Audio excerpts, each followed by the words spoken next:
Are we live now? Yes, I'm only seeing myself and okay, so I guess we'll just start with me. Let's wait a little to have people stroll in. Welcome everyone that's joining in. Let's wait a couple of minutes as everyone gathers into the live webinar. Let me start by just welcoming everyone, our participants, our panelists, our participants that are joining us right now. And thank you to the organizer, Armenophobia.org, for making this happen. Hopefully this will be the first of many webinars where, we can come together, share our thoughts and as a community and be able to, use what we've learned moving forward. Today's topic, as you may have already learned about, is legal strategies for responding to hate speech and online harassment targeting Armenians. And we need to address these issues because I think it's something that we all as a community deal with. And I think having a better understanding of this will help us as a whole community globally to fight against this. Let me introduce our expert panelists right now, and we I don't know if we're going to are we able to show everyone or right now, or should I just introduce? But I'll go ahead and introduce, and maybe they'll pop up on the screen. We have Siranush Sahakyan. She's a human rights attorney, former ad hoc judge at the European Court of Human Rights. We have Kyle Matthews, the executive director of Montreal Institute for Genocide and Human Rights Studies at Concordia University. And we have Christian Tatlyan, attorney and founding and board member of the German Armenian Lawyers Association. Currently,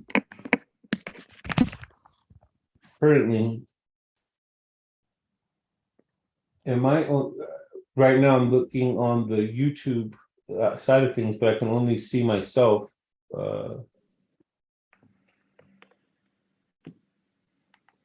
Hi, Siranush. I see Siranush. Give us 1 second. I think we're trying to work out a technical issue. So everyone's visible, or is it only when someone speaks that's when they pop up? I think it's voice activated. So I'm speaking now. I don't know if you see me online, but I think it's voice activated. Let me see. There's a delay, so I'm waiting for it to.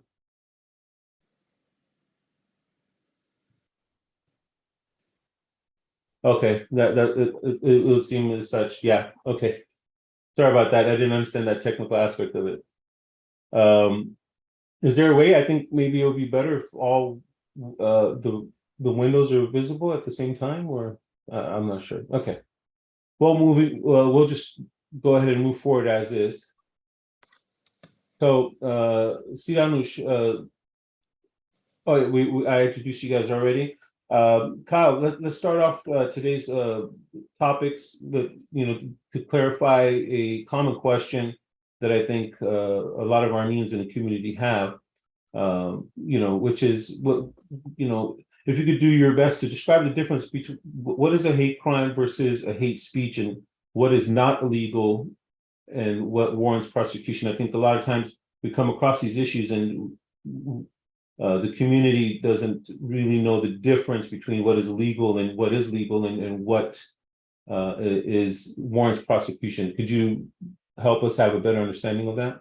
Sure, sure. I'll do my best, Fred. As I mentioned, I'm not a legal scholar or a lawyer, so I'll be commenting generally about the intersection of hate speech and violence.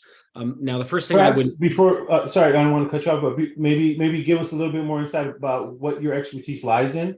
Although I did introduction, I think you'd probably do a better job of yeah. So I work on the prevention of mass atrocity crimes, and part of that is dealing with hate speech. We've seen throughout history, genocide, other crimes against humanity, very often it doesn't start with action, it starts with words. So dehumanizing a group, inciting violence against a group, depicting them as cockroaches, as reptiles, or anything like that. And we saw that, in the lead up to the Holocaust. We saw it in the lead up to the Rwandan genocide in 1994.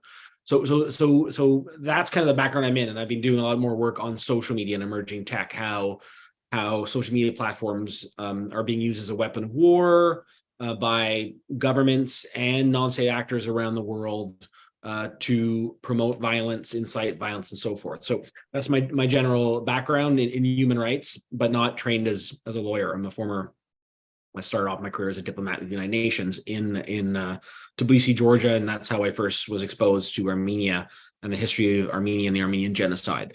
I think one thing that everyone has to know is that, first and foremost, there's no international law against hate speech, right? There's no law. It's really based upon individual countries, and there is a wide sway from the U.S. that has, very strong free speech elements within the U.S. Constitution compared to other countries in Western Europe, or even in countries in the Middle East where hate speech might be seen as blasphemy, criticizing religion. So it really changes based on where you are. But in 2019, worried about the increase of religious-based intolerance and violence, the United Nations launched a strategy and plan of action against hate speech. And while it admits there's no international definition of hate speech, it does outline that hate speech should be considered. I guess there are two sides arguing this, but the UN says hate speech is when you incite violence.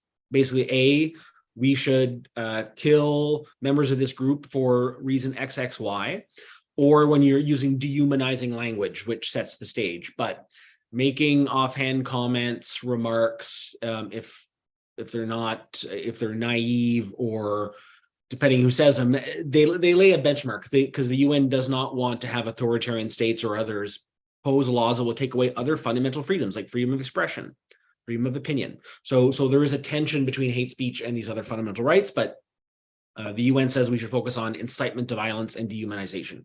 And that changes from country to country. For a hate crime is when someone commits usually a violent act against an individual based on their identity. So very often hate speech and hate crimes will come together, where someone beforehand makes a statement against someone's identity, be it religious, nationality, ethnicity, gender identity. There's a whole set of issues, but usually they can say something publicly and then act upon it, offline, in person.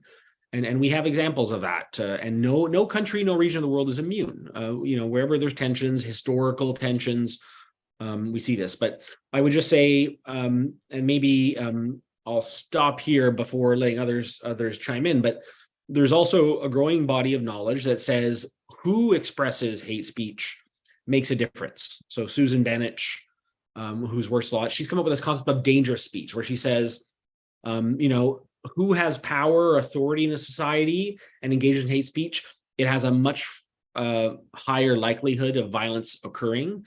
So think about the president of Azerbaijan engaging in dehumanizing language, and that's listened to by everyone in society, as opposed to a 4-year-old in a schoolyard that might be ignorant, but if he says something stupid and hateful, that obviously is not going to reach the masses. So there's a lot of focus too on the responsibility of politicians, journalists, people on TV that have a wide platform, sports figures, that they, by expressing hate, engaging in hate speech, can actually have a much higher impact of that resulting in hate crimes in real life. So I just want to make that distinction. Thank you very much, Kyle, for clarifying that. So it seems that the general rule of thumb would be, if it's not inciting violence, then it's kind of, there's in international terms that hands are tied, or it's not really treated as a serious matter.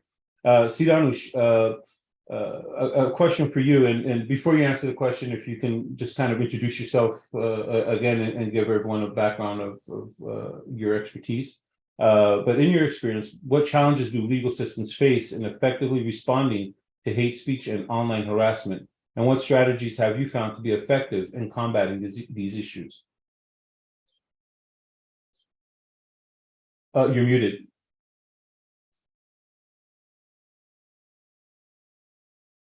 You're still muted. Yes. There you go. Can you hear me right now?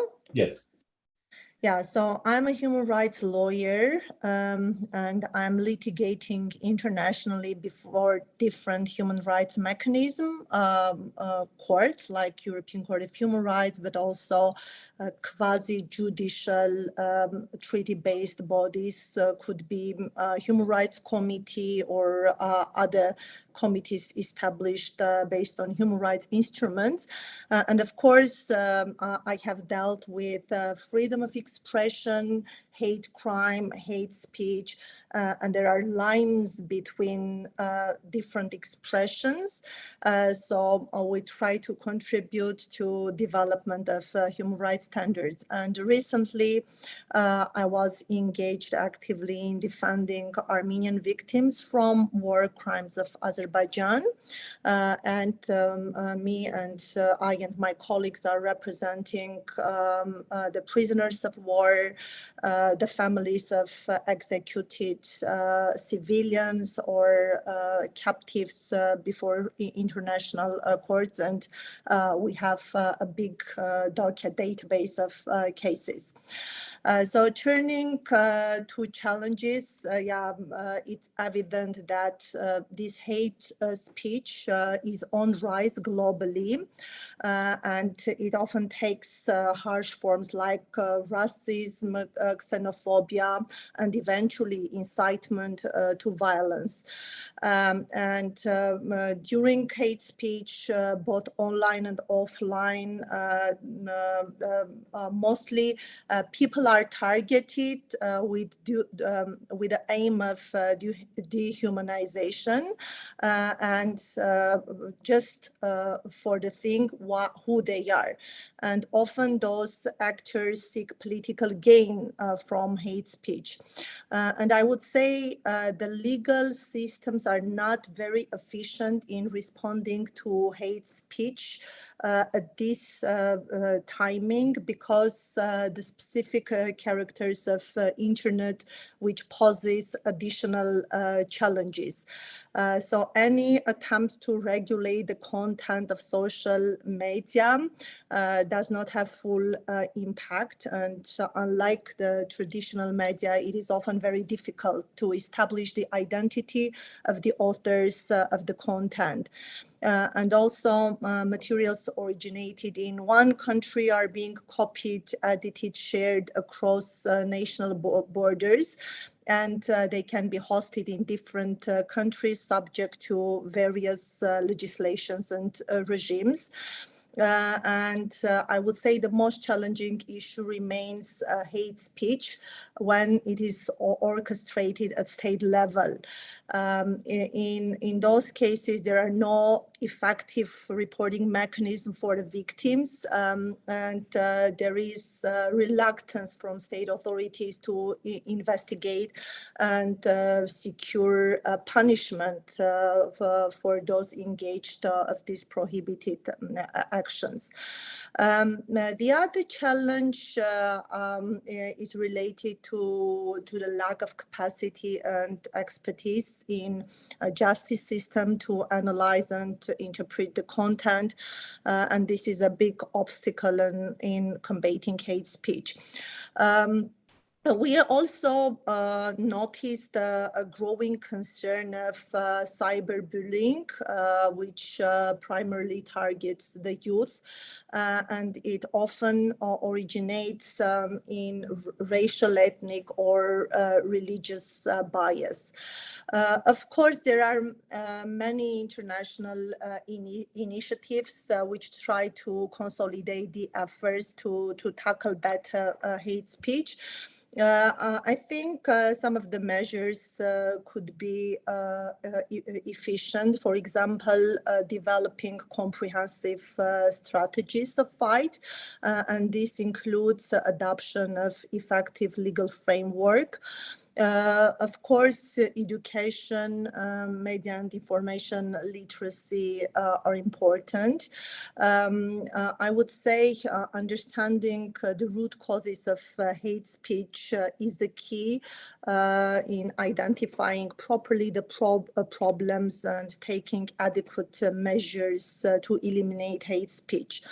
Capacity building of regulators or judicial operators could be another measure. And of course, all these measures should be combined with criminal, administrative, and civil law tools. And there is a requirement on international standards to differentiate between the most serious cases of hate speech, where we should apply criminal law, but some other forms of hate speech could be subject to civil or administrative law. And finally, it is desirable to have a struggle against offensive or harmful types of expressions, which are not as severe to be fully restricted or sanctioned under criminal or administrative legislation, but still there is a need for call of alternative responses. The discussion includes the use of non-legislative methods as well for combating, and there is a trend to negotiate with internet service providers and create monitoring, reporting mechanism for hate inciting content. I can bring an interesting example which was related to Armenian POWs. The Oversight Board selected a case which was referred by Meta, and it concerned a video on a Facebook page that showed men in military uniform, Armenian soldiers, being beaten and mocked by another group of men wearing different military uniform. And of course, from the speech and other details in the video, it was revealed that Azerbaijani soldiers were mistreating Armenian prisoners of war. And the question was whether this content violated the harm and promoting crime policy of Meta. And whether those videos should have been eliminated from Facebook. But eventually it was decided to keep the content on social media because of worthiness of the content, though a warning label was attached to the content. And then a big discussion was opened to understand how different interests should have been weighed. Of course, generally such content should be prohibited because they identify prisoners of war and they show violence. We see mistreatment, dehumanizing conduct against prisoners of war. But on the other hand, there can be a compelling public interest in allowing people to share such content in order to reveal violations of international humanitarian law and also collect evidence that will help independent investigators, human rights organizations, different groups to document events and also raise the issues of liability. The discussions are still ongoing, but as an interim solution, it was decided to keep this content available on social media with warning label to the content. But once the board decides to adopt another standards, then those type of posts will be updated accordingly.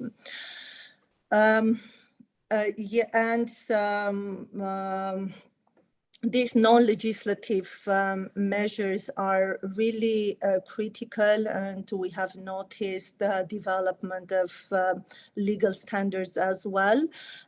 For example, the European Court of Human Rights set legal standards concerning the liability of internet portal operators who are required to remove comments posted by third parties if such comments constitute to hate speech. So we see a trend when the standards are developed, and we see duties and responsibilities beyond people expressing speech, which is covering also internet portal operators, and they should play a very active role in terms of monitoring and removing content which is against human rights standards. Thank you, Siranush, for that in-depth explanation. I think a common question that typically comes up when we talk about this subject with the community is like, you know, the question I always get from people is, okay, what can we, who is the governing body per se? So let's say, yes, these things are documented, then what? Who can do what about it? You know, who is the governing body that's going to slap the wrist or hand out a punishment? What is the punishment that can be handed out, if any, in terms of internationally? Social media, yeah, we can get Meta to enact certain policies and whatnot, but on an international level, then what? We gather the evidence, and then can you kind of explain who can do what with that evidence, or if anything can be done legally, and if there's any teeth behind it? So when we are approaching from human rights perspective, we have one addressee, and this is the state. If the state fails to regulate properly, which causes harm to the dignity, reputation, and other protected interests of a person, then we mostly raise the responsibility of state for human rights violations. We rely on the right to privacy, which is under enhanced protection, and it requires also positive actions from the state. And the scope of positive actions are not exhausted. They include proper criminal or other type of legislation in place, which will punish the attacker. And of course, mechanism for the state to receive the reports, investigate, address, and bring the perpetrators to justice. So mostly we follow the actions of states, how they protect people from the attacks of third people.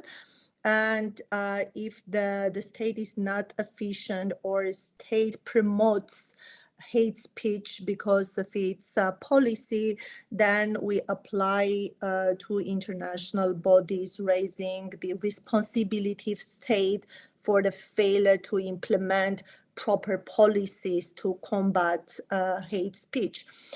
So at the regional level, we have the European Court of Human Rights, but at international level, we have other instruments. For example, the Committee on Elimination of Racial Discrimination. We have committee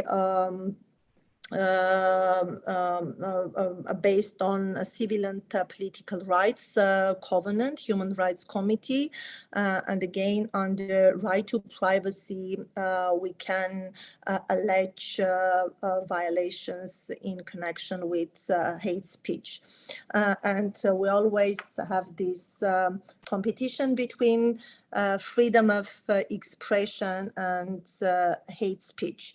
So hate speech is not protected. It is considered as an abuse of rights and outside of the scope of conventions, which means that states should be more proactive in punishing, preventing hate speech or other manifestations of prohibited speech. Okay, thank you for. Oh, sorry about that. Continue. I didn't. It looked like your mic cut off for a second. If you have anything else to say, if not, we can move to. Oh, sorry about that. Okay. Thank you for clarifying that, Siranush.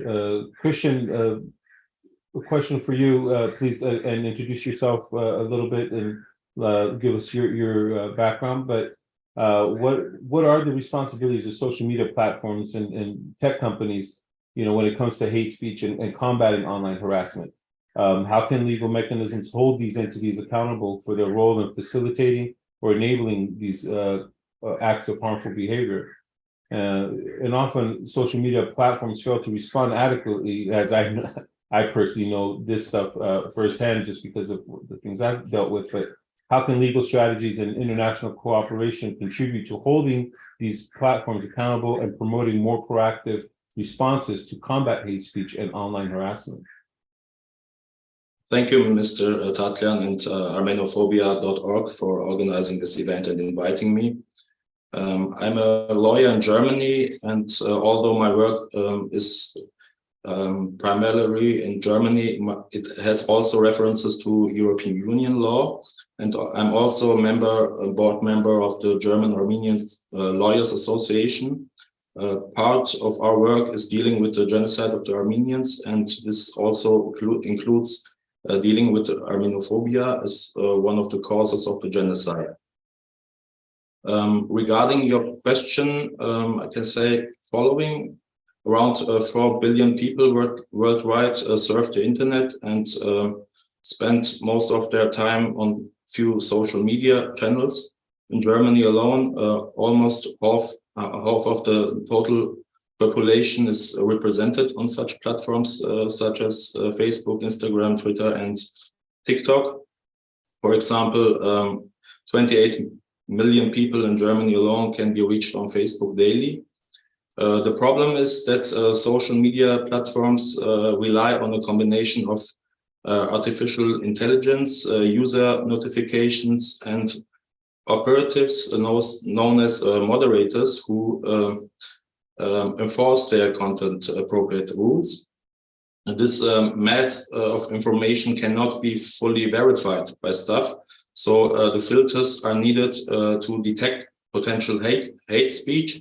And regarding hate speech, I would like to add the following, that we have to differentiate between freedom of expression, like Siranush said, which is covered by the Constitution, and criminal offense. Not every hate speech is covered by criminal law, because there are additional components which has to be fulfilled. So we have to be very careful when we talk about hate speech and criminal hate speech. So we have to look into the law which criminal offenses are covering this type of hate expression. And regarding social media platforms, I would like to say that they are an important part of the digital living environment of adolescents, for example. Snapchat, Instagram, and YouTube are used every day by young people for networking entertainment, but also for self-expression. And since hate speech spreads in social networks very fast, the likelihood that younger people will come across hate comments and become targets themselves is very high. This also is true in case of minorities like the Armenians. And this is also the reason why social media platforms are being held more accountable in both at the European Union level and national level in Germany. They have a big responsibility. And regarding the question how legal mechanisms can hold these entities accountable for their role in facilitating or enabling such harmful behavior, I would like to present you a little presentation regarding the legal mechanisms in Germany in connection with hate speech. First of all, we have legal mechanisms which are fully in effect at European Union level. You can see it here that from 1969 there is an international convention on elimination of all forms of racial discrimination, and is intended to ensure that people are protected from racial discrimination. And hate speech, form of Armenophobia, can be classified as racial discrimination.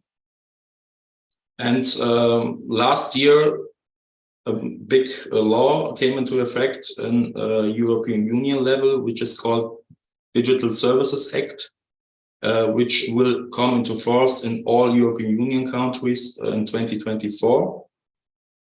And it includes EU-wide rules for detecting, reporting, and removing illegal content on social media platforms. Besides that, already in 2016, the European Commission, in cooperation with IT companies and social media platforms like Facebook, Microsoft, Twitter, and YouTube, made an agreement called Code of Conduct, which is intended to tackle the spread of racist and xenophobic hate speech online.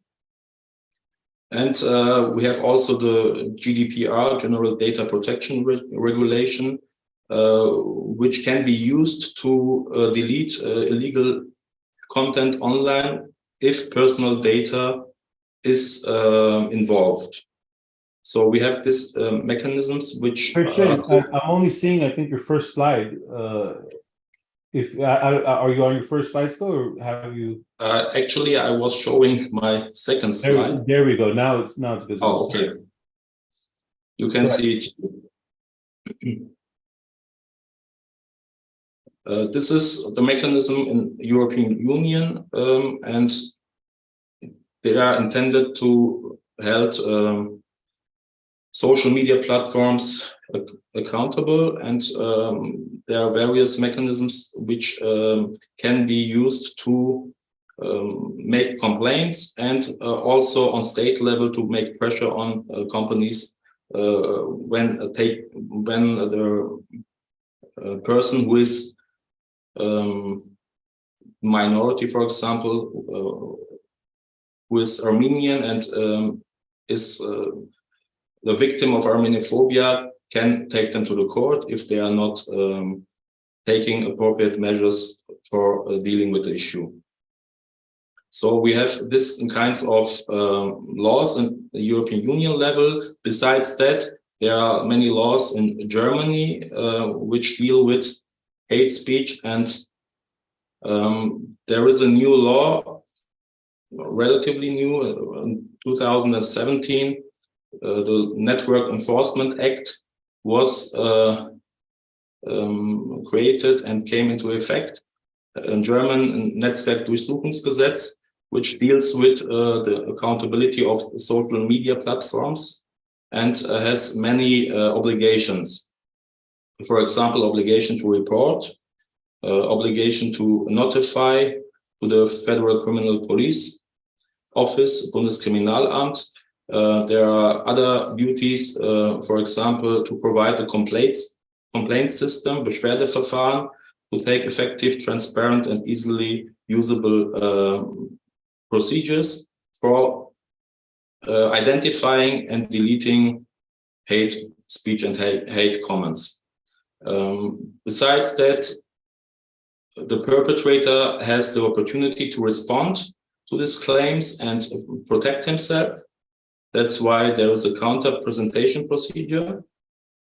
And there's also arbitration, which deals with these disputes. It's a private arbitration, it's not a court. Only if the arbitration fails, people can take the social media platforms to court. And most important part, fine regulations. So when social media providers are not taking appropriate measures to detect and fight against hate speech online, they can be fined. For example, managers of social media platforms who are responsible for detecting hate speech can be fined up to 5 million euros. And the social media companies themselves can be fined up to 50 million euros. So Germany deals with this problem very hard. You can say it's very serious about this matter because Germany is a multicultural state where lots of inter-ethnic conflicts can spread out and can lead to many violent acts, and it's also a national security issue.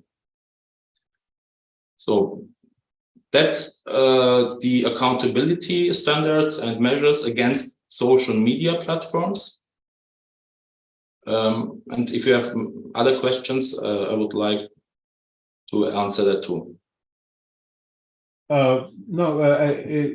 Is there more to your presentation?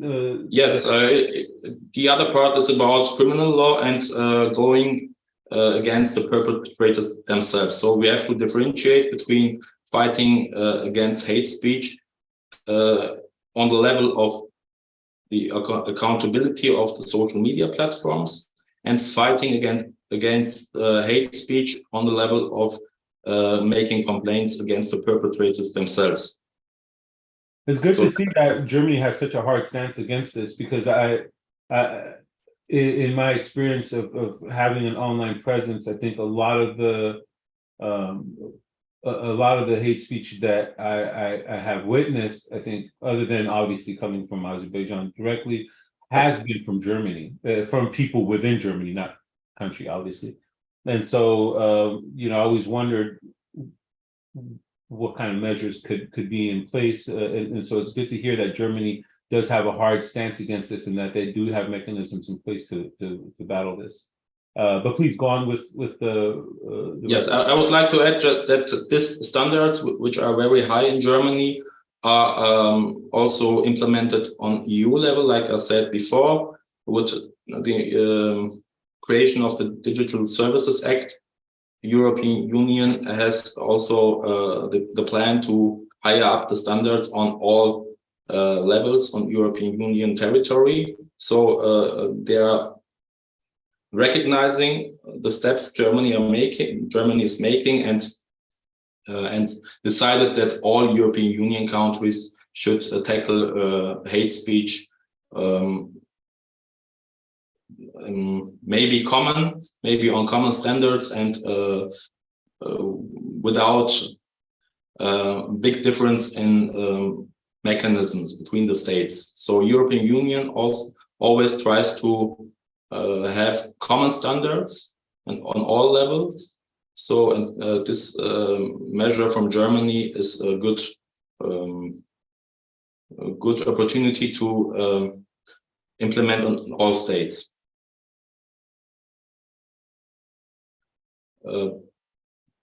Besides that, I have a presentation about accountability of the perpetrators themselves. So if you have a question regarding the social media platforms, I would like to take this into account.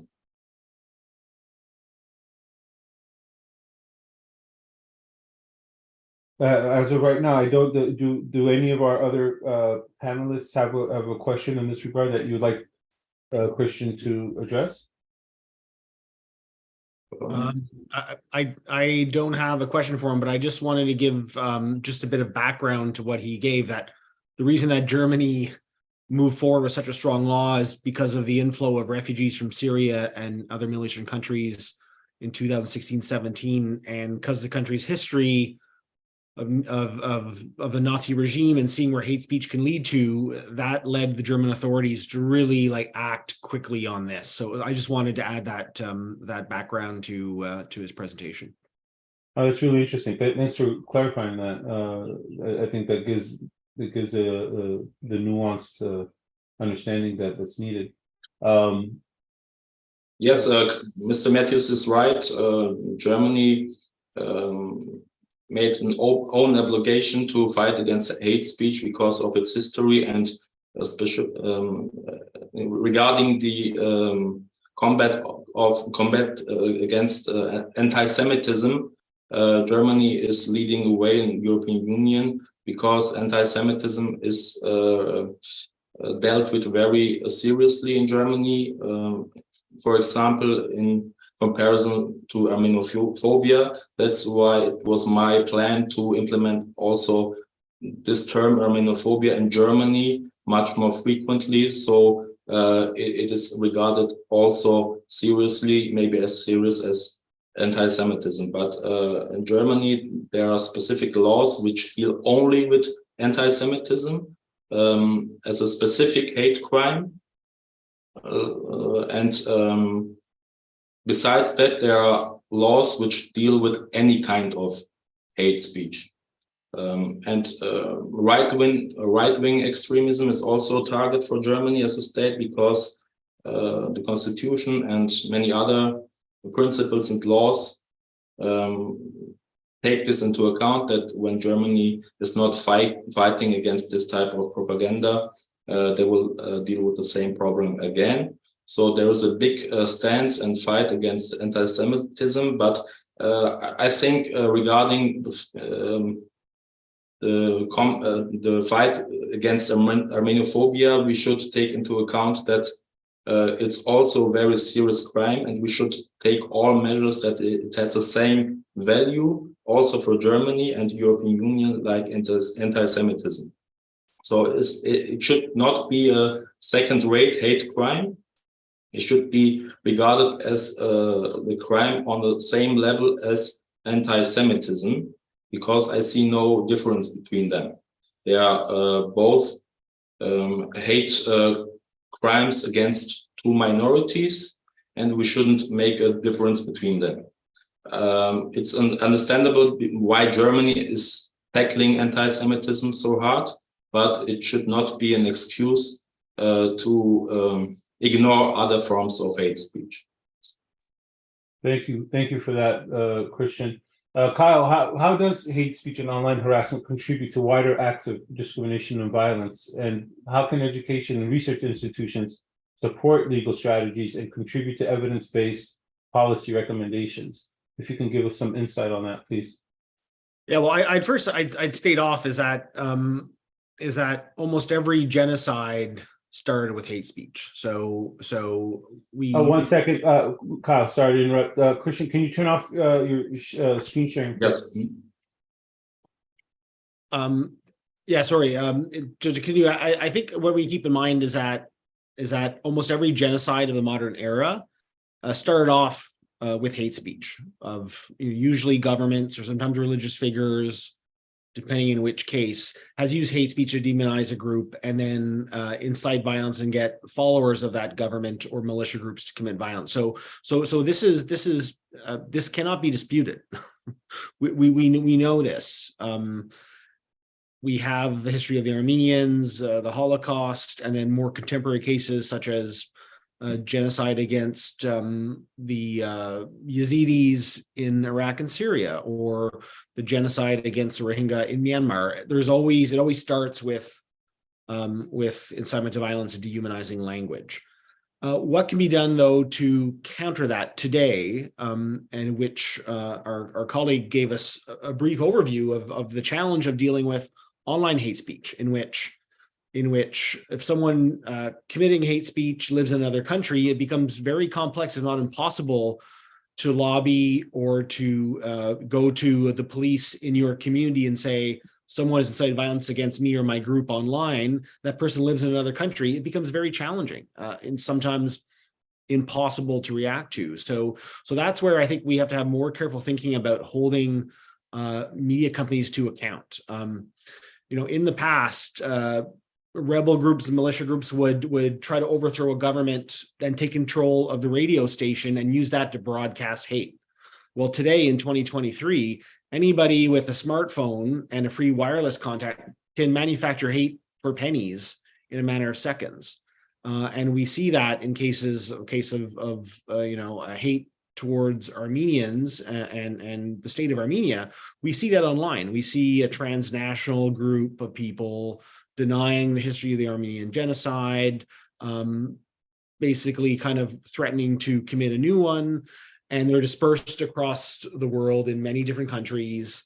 And there's also sometimes many, what they call troll armies or bots that are created to push that narrative to kind of try to go after anyone who tries to oppose it. So whenever I tweet anything about Armenia or I see hate speech directed at Armenians, when I express myself online, I'm immediately, people go after me. Sometimes they're fake accounts, and that whole purpose is to try to shut down and quiet you, so that you will just kind of be, leave the field of ideas to those who are hateful, and they hope that you will, slowly take yourself out of debating things in public. So that's what's happening. But I think what do we need to do? I think did that catch you off? Sorry, did that catch you off guard at all? Well, no, it happens in many cases. Like I tweet stuff about China, and I get that. I've done some stuff on Ethiopia, but the one I would say that the amount of vitriol on the Armenian case that around Nagorno-Karabakh, I think it did surprise me that how many people are just out there waiting, on their iPads or their cell phones and ready just to jump and leap and go after you, and especially someone who runs a human rights institute. Like, I'm not Armenian. I don't have a history to the longer conflict between Armenia and Azerbaijan, or relatives that suffered at the hands of the Ottoman genocide against the Armenians, which is still denied to this day. I don't have a direct link to that. I'm just someone that sees it as is and thinks it's wrong and calls it out. But to see the number of accounts that will come after you and play every psychological trick in the book to pretend that you're mentally unstable or try to switch the narrative, it is surprising. But if I could just say, I think one thing that we haven't done enough is for people to see hate speech, but who's actually reporting it? Whenever I see hate speech, I will go and I'll make a report on Twitter. It takes literally like 30, 40 seconds. And about a month or 2 months later, 90% of the cases, those accounts are taken down. And I think we're not doing that enough. I think we need to have like an army of online peacekeepers that are while we wait for Facebook or Twitter to have a perfect AI or a perfect algorithm to detect hate speech and take it down, we have to be more proactive. That's kind of, it's interesting you brought that up, because that's kind of the approach I took online with myself and kind of with the following that I gathered with my online presence, is that I, rather than go the legal traditional route of trying to battle the online hate speech, what I started to do, because what I noticed was this, right? They would attack you, they would attack anyone that was saying anything for what was happening, right? Or anyone who was trying to bring light to it, they would attack them. That's one side of the online campaigns that they do. And then on the other side, they would go and then try to present themselves as these innocent victims, right? So they portray themselves as victims in a different arena. So they attack in this arena and portray themselves as the victim of this arena. So what I started doing and guiding my followers to doing is we start screen capping everything, screen capturing all the hate speech, all this vitriol. I'm talking about like really evil stuff, right? That was being said about murdering children, raping children. Like, I have a whole library filled with this stuff that I keep. I keep every single one of it. I don't let it get to me emotionally. But we screen capture all this, and anytime they would go and try to present themselves as the victim, all we would do is just start posting these screen captures in those comment sections. And so playing kind of this game of, oh, you're this. Well, how about this? What do you got to say about this? And so kind of using the same online tool against them, I found that to be kind of effective in getting them to be much more careful about what they're saying, and it kind of eased up the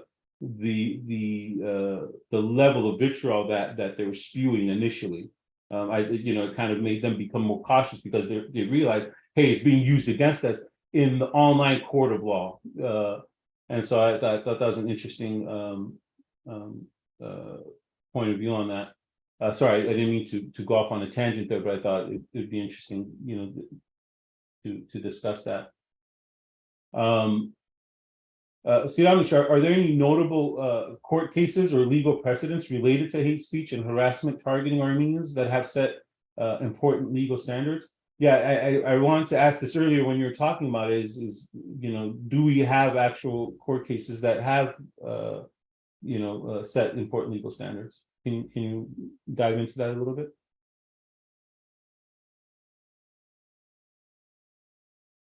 You're muted. You're muted. Yeah. In Armenian context, we know that this hate speech is not a novelty, and even in between the wars, we faced very harsh forms of hate speech and hate crimes. When Armenia and Azerbaijan acceded to international mechanism, we decided to document those cases and develop the standards and strengthen international protection of Armenians from Azerbaijani policy, which is, of course, state policy. So we don't have individual actions, but we have stayed behind this hatred. And I see a link between hate speech and atrocities that are continuously being committed during the wars. So the first high-profile case concerns the beheading of Gurgen Markaryan. In this specific case, we had formally justice achieved because Hungarian courts were effective in investigating the case and sentencing the perpetrator to lifelong imprisonment.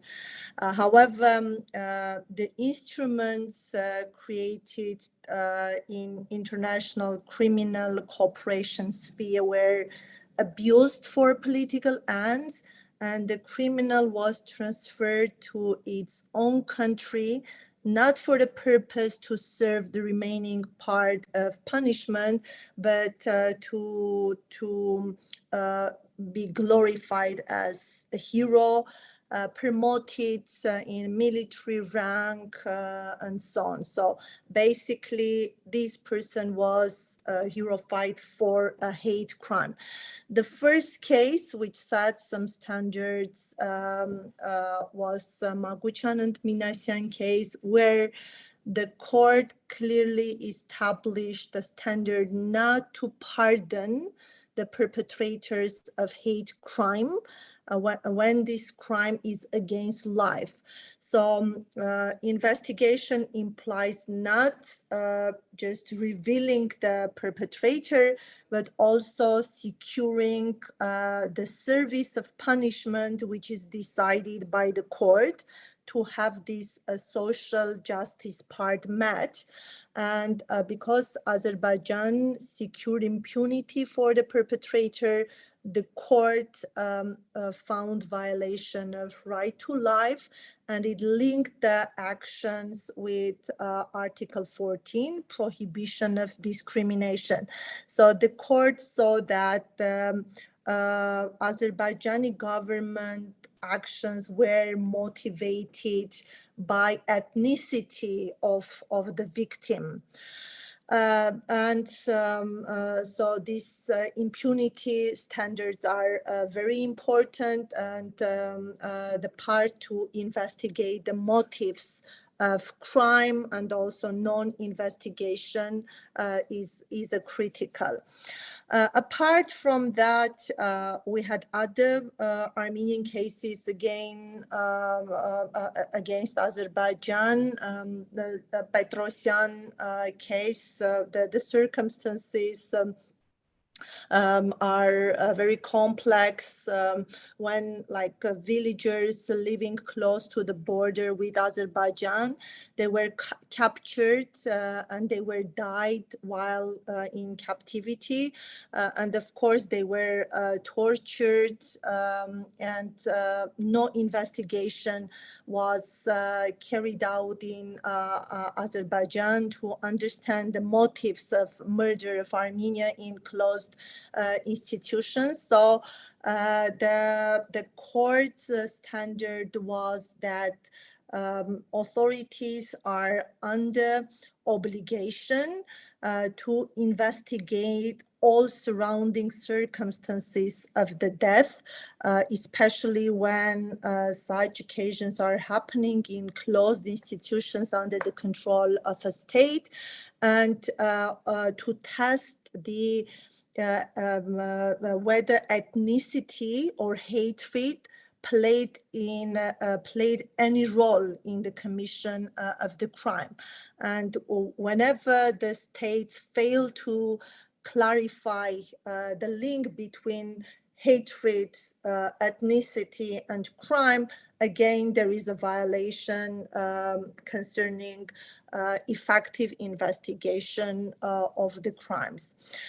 We also strategically litigated on other cases which happened during 2016 4 days war in April, especially in the case of Sloyan, because in this specific case, the soldier was not beheaded alone, but the head was taken as a trophy to civilian settlements and was displayed in the presence of civilians, including children. And this was intentional action to increase and aggravate hatred against Armenians within the society. So again, we saw link between ethnicity, hatred, and the crime. Luckily, the court posed specific questions to Azerbaijani government, particularly to understand whether mutilation of corpses of ethnic Armenians are part of a state-administered practice with the aim to intimidate Armenian community and send a message of hatred and intolerance to Armenians, or they have proved to deny a link between atrocities and hatred. Finally, we have interesting cases from 2020 war that are already communicated. So the court gave priority. I believe you might have heard about this Hadrut case, when a young soldier and elderly civilians were drugged with Armenian a flag, and they were executed. And interesting part in this case was that symbols of ethnicity, nationality were displayed, and during the commission of extrajudicial killing, war crime, the perpetrators specifically show that nationality became a factor, because before killing, they dropped in the flags of Armenia, Artsakh, and then executed. So in this case, we raised again violation of Article 14, prohibition of discrimination, in conjunction with right to life, prohibition of torture, and interference with private life. So again, we allege that the torturing, this photo shooting, dissemination, and killing, they all were motivated by hatred, hate speech, hate crime against ethnic Armenians, and the court examines the case from this angle as well.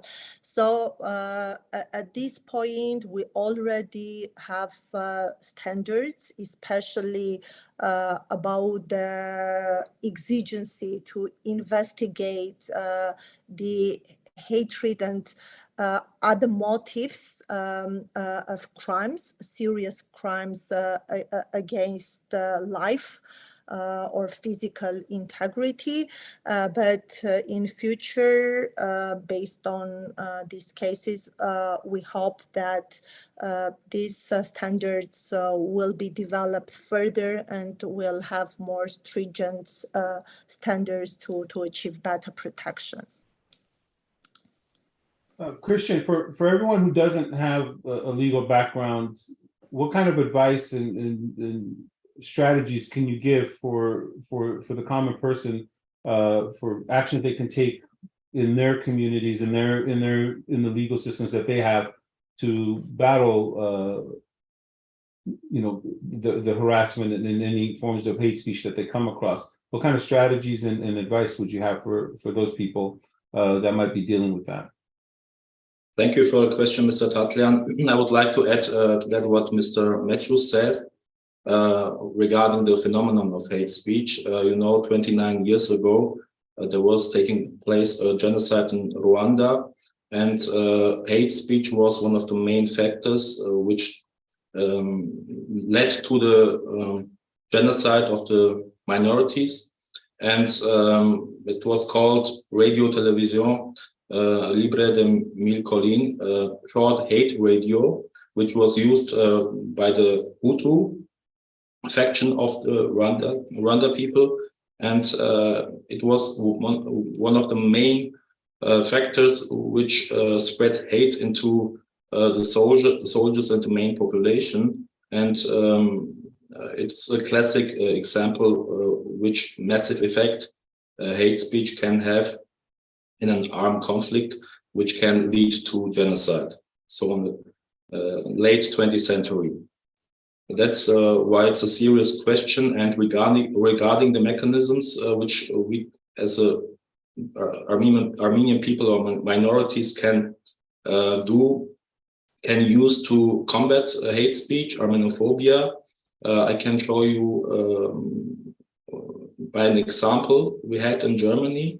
First of all, I would like to present you some legal background, what kind of offense hate speech can be classified as.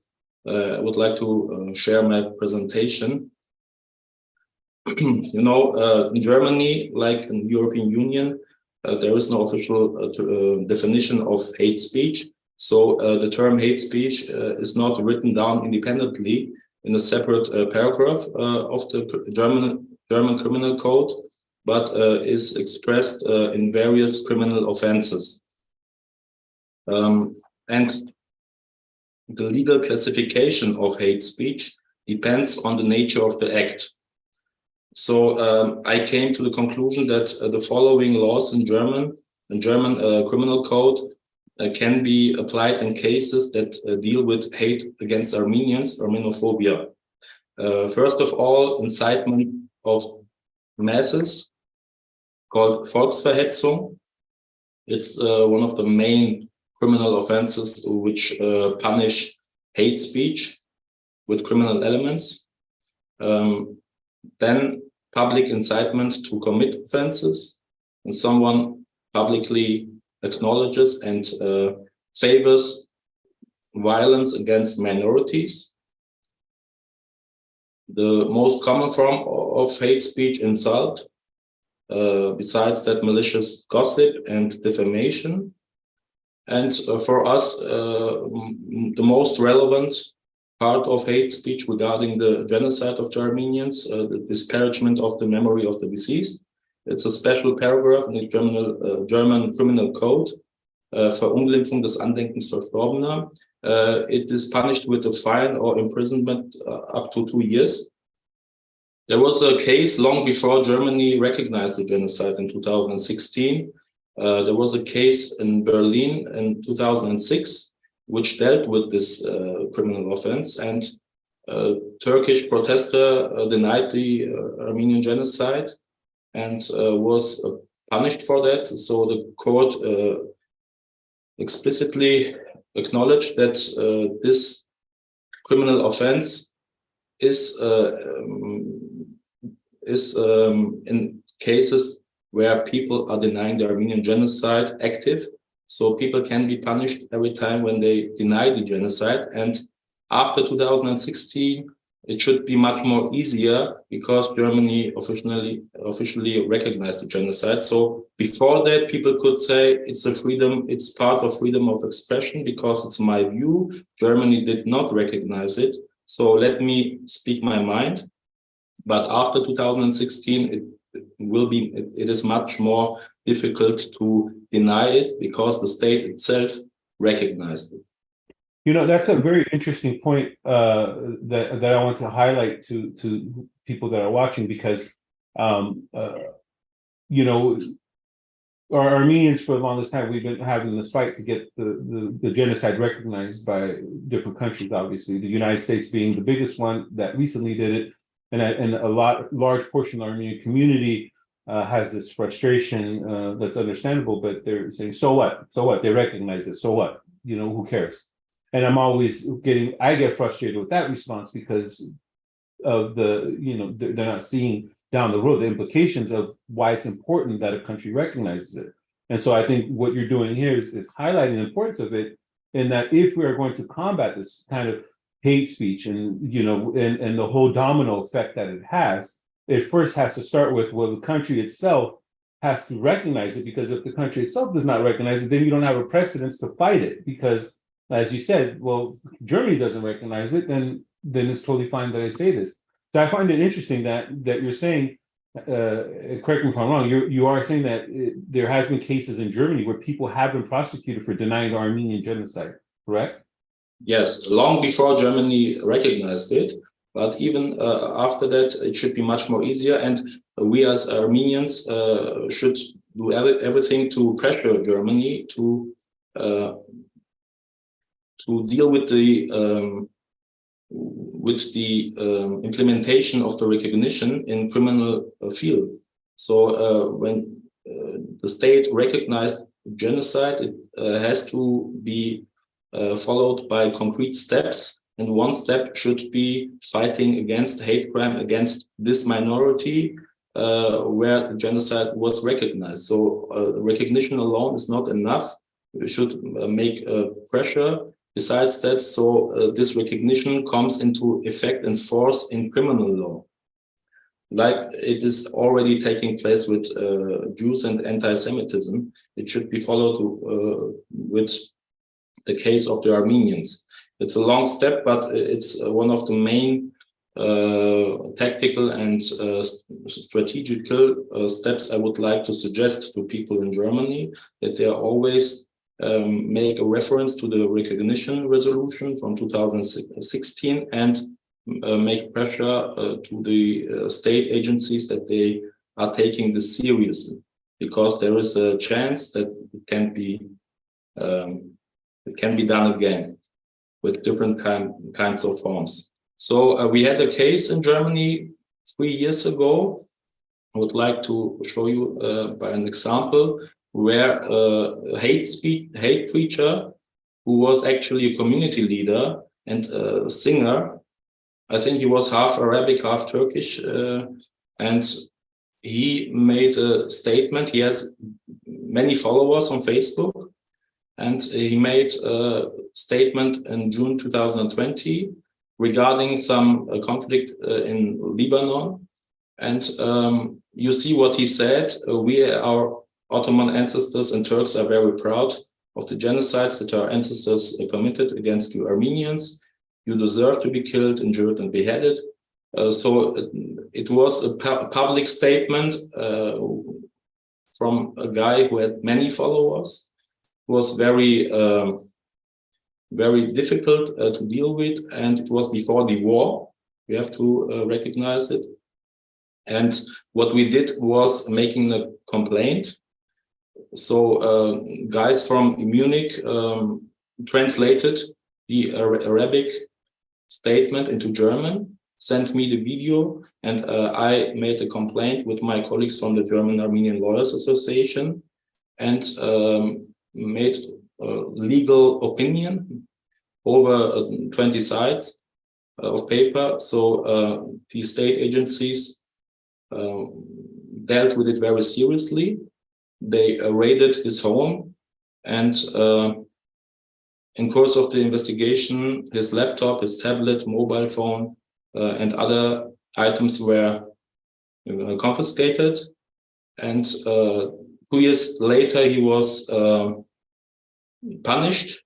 There was a penalty order. It's a short form of a court decision with the criminal offense of incitement of masses. So the strongest form of punishment, actually. But it was not enough, in my opinion. He only had a fine. So he had to pay money, but as a symbolic incident, it was a lesson for him and other people who are making such statements.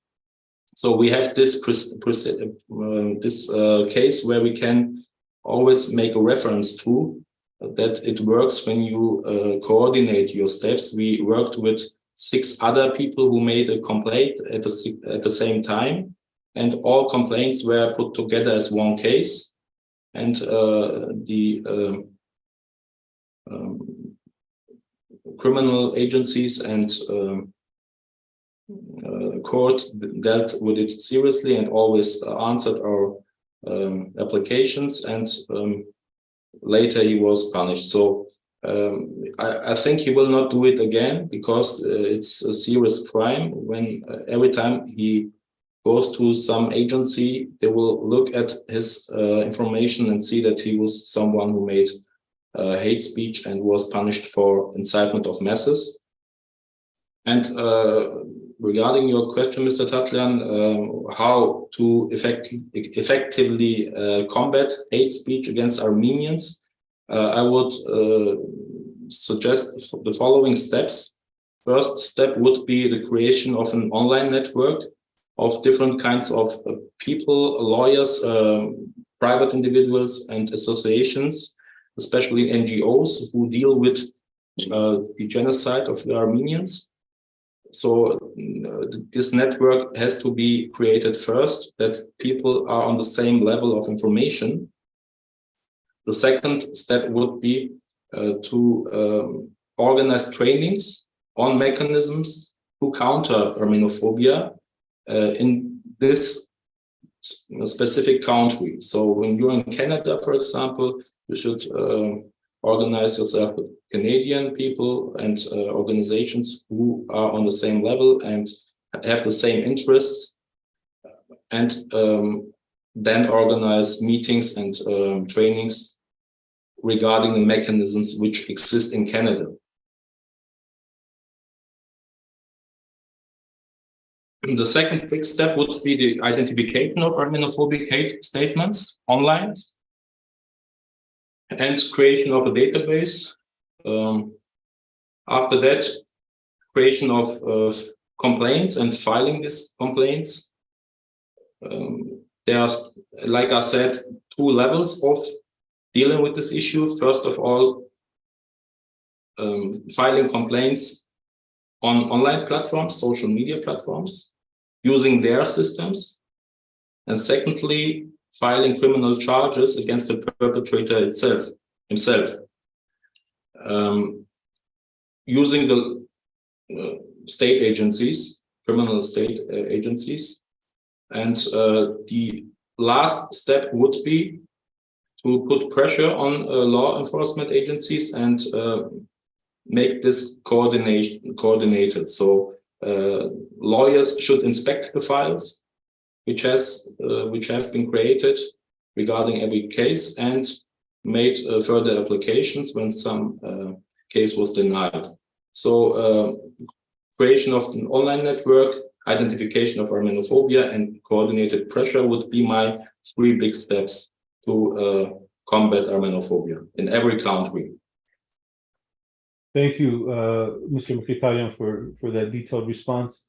Mr. Matthews, question from YouTube for you states, and let me read this out for the audience. The Stanley 10-stage of genocide framework. I'm very particularly interested in understanding which stage Armenophobia would fall under this model. Furthermore, considering the current narratives of Armenophobia propagated by President Aliyev from Azerbaijan, I'm curious to know if we can identify elements of genocide as outlined in Stanley's framework in the context of the Nagorno-Karabakh conflict. Can we detect any of these 10 stages of genocide in the events that unfolded in Nagorno-Karabakh? Yeah, so I'm familiar with Greg Stanton and Genocide Watch's 10 Stages of Genocide. I think it gives us a very good way to think about the crime of genocide. And I just mentioned the final one on his the final stage of genocide is denial. So I think that applies to the Armenian genocide writ large since last century. That the current government of Turkey still refuses to recognize what happened, and so that's still an aspect of genocide.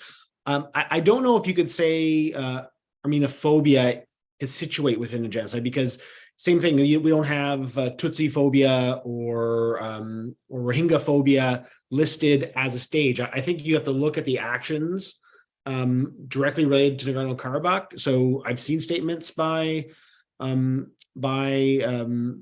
highest political leadership in Azerbaijan making threats, and now you look at the blockade of Nagorno-Karabakh, the lack of food and humanitarian supplies to the civilian population there, and I do definitely think that fits somewhere on that scale. It's depriving a population. But a form of dehumanization falls within that framework, doesn't it? Yes. A form of dehumanization. I believe that's point 3, which is generally hate speech and dehumanization. So that would fall in. Although I think also my point was the blockade, the threat that if you don't behave, then there'll be ethnic cleansing. You'll have to leave. That's all very dangerous rhetoric, and I know multiple scholars as well as human rights organizations have warned that Azerbaijan's actions, both in speech and in practicality, can be seen as somewhere on that scale. So I would agree with it. We have a question from a mother in Brooklyn, New York, and she writes, on Facebook, I discovered that a member of the New York City Department of Education, who is a teacher at a school in Brooklyn, has been posting and commenting with anti-Armenian sentiments. They went as far as saying Armenians are tumors on the planet and don't deserve to be buried. She says, I have screenshots of all the posts and comments. Multiple complaints have been filed with the New York City Department of Education. but they haven't taken any action or conducted any investigations. Each department redirects to another and nobody takes responsibility. As a mother of two, I find it concerning that such teachers who spread hate on social media are working with children. She wants to know, how can I fight this? It has been going on for over 2 years and nothing has happened. And secondly, can I reach out to an organization that can help in this fight? Personally, I don't want to handle it for safety reasons, as we live in the same neighborhood. I tried before, but wasn't successful. Any advice and contacts with organizations that any of our panelists can offer up here? I'd have to give some thought to this, but I just say, there's anti-Armenian sentiment, then there's hate speech, and referring to Armenians as tumors.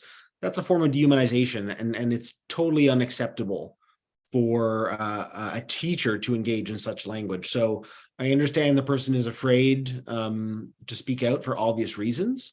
It would be, I think, interesting in these cases if the bureaucracy itself are unwilling to act or even admit that there's a problem.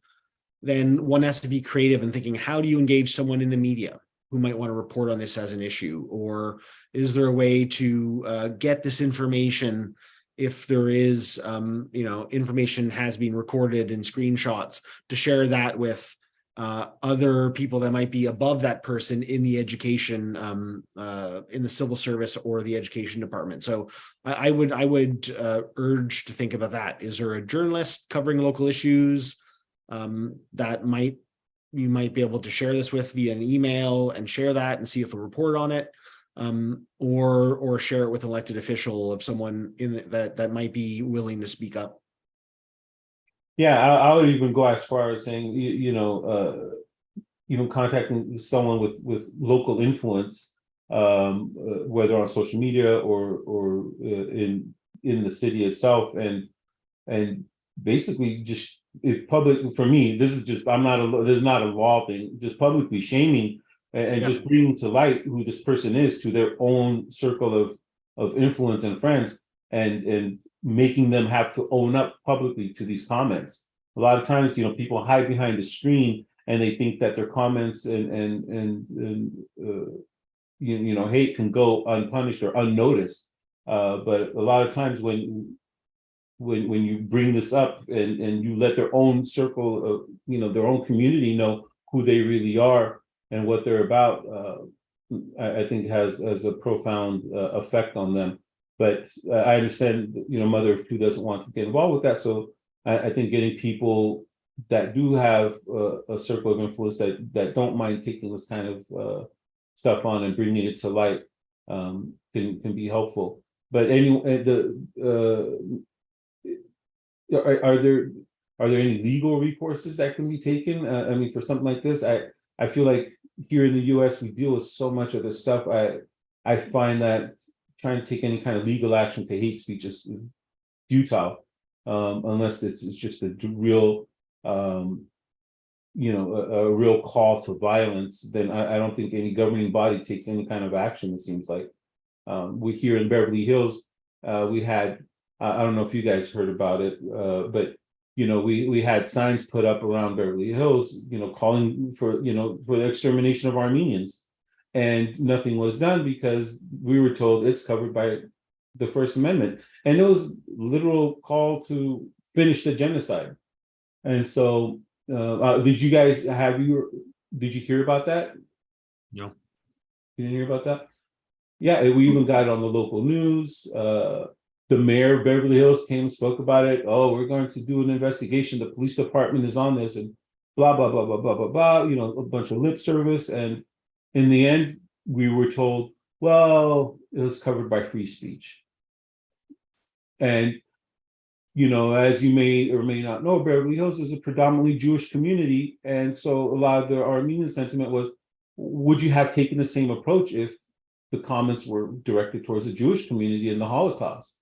I don't think they would have done that. Well, it's covered by free speech thing, but that's just a personal outlook. I understand that, but it is frustrating because I think a lot of times, you think that there will be legal recourse and help from the government to battle hate speech, but I think oftentimes we find that we're not going to get any kind of help like that, and that sometimes you just have to take you have to become creative in your approach and use their words against them and find out who they are and bring them to light and publicly shame them. I think that's probably the most effective thing that can be done on a local level. That's just my opinion. We have another question here.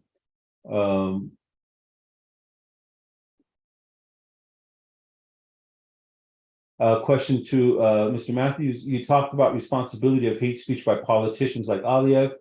Why haven't we seen any substantial actions against Aliyev? Why do other politicians still shake hands with him? Listen, and I'll be brief. I mean, listen, we can ask right now also, why is Vladimir Putin in Africa shaking hands with people when there's an arrest warrant from the International Criminal Court? There seems to be a failure when state leaders commit or engage in hate speech, or when it goes further. There's a lot of powerful interests that don't want to rock the boat, right? You know, we've got trade deals, or we got tourism industry or whatever. So there's a lot of, sometimes a lack of both moral leadership on these issues, and that's why civil society, individuals, journalists have a role to play in exposing this, bringing the question up over and over again, and actually looking to push and use the system in place, be it the International Criminal Court, International Court of Justice, or other mechanisms to actually put pressure when that happens. But we live in an imperfect world. I hate to say that, but we have too many cases of this happening. Yeah. Siranush, do you believe that the connection between hate speech and perpetration exists because individuals initially enjoy the lack of punishment, which escalates into committing actual crimes? Mm-hmm. Yes, I do strongly believe, and we also test it. We try to study the patterns. So one factor, yes, it's impunity, which gives birth to new crimes. And in this context, we don't have just impunity, we have glorification, heroification of perpetrators, which serves as additional incentive for the perpetrators to do more hate crimes. But also we see that the messaging from a high-level politicians inspires the ordinary people to commit crimes. So hate speech at high level impacts the actions of ordinary people on the ground. For example, when Aliyev declared that Armenians are inhuman, they are not humans, then we have seen that the gravest forms of torture unseen in this continent were happening to Armenian. Like, for example, the skinning an elderly civilian in the forest by well-prepared official of special forces. So we see clear link between this messaging and the conduct. And I can bring other evidence.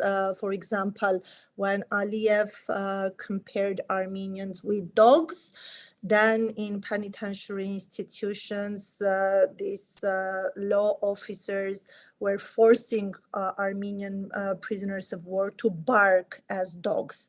So I have strong belief that impunity and also hate speech at the highest political level impacts on the actions of people and serves as a precursor of new atrocity crimes. Yeah, thank you for that response. And I think we're out of time, and I just want to take a moment to thank you all for taking time out of your very busy days to talk about this important matter, and truly keep up the good work, the battles, the fights. I know it's grueling, and day in, day out, it can become very tiresome. But thank you as an Armenian for the work that you're doing as a human. Thank you for the work that you're doing. Do any of the panelists have any closing statements that you would want to make, or any final thoughts that you want to impart? If you're muted. Yeah, sorry. I would just say, don't be a bystander. Don't be shy. Don't be quiet. If you see something, report it. Take action. And basically, there's strength in numbers. So the more of us who work together, stand up and say enough is enough, we can change this behavior. We just need to we need more people getting engaged. Yeah, exactly. And I would add to that, don't let it get to you psychologically, because that's the whole purpose of Armenophobia, is they want to psychologically just beat you down, and you can't let it get to you. Once you understand that that's what they want, don't let it happen. If you follow me, you know that I've had to deal with it personally a lot myself, and you just let it roll off your shoulder, because if you let it get to you, then they're winning. And so be emotionless, take it, and then try and use it as Mr. Matthews suggested in a legal form to battle it. Well, again, thank you to our panelists. Thank you to those of you that joined us today. I believe that this video will be up later, so if you miss any part of it, you can watch it, and we'll be sharing it, and I'm sure that we'll have more of these types of webinars moving forward as well. So thank you, and have a great rest of your day or evening, depending on where you're at. Thank you too. Have a great day, everyone. Bye-bye. Bye.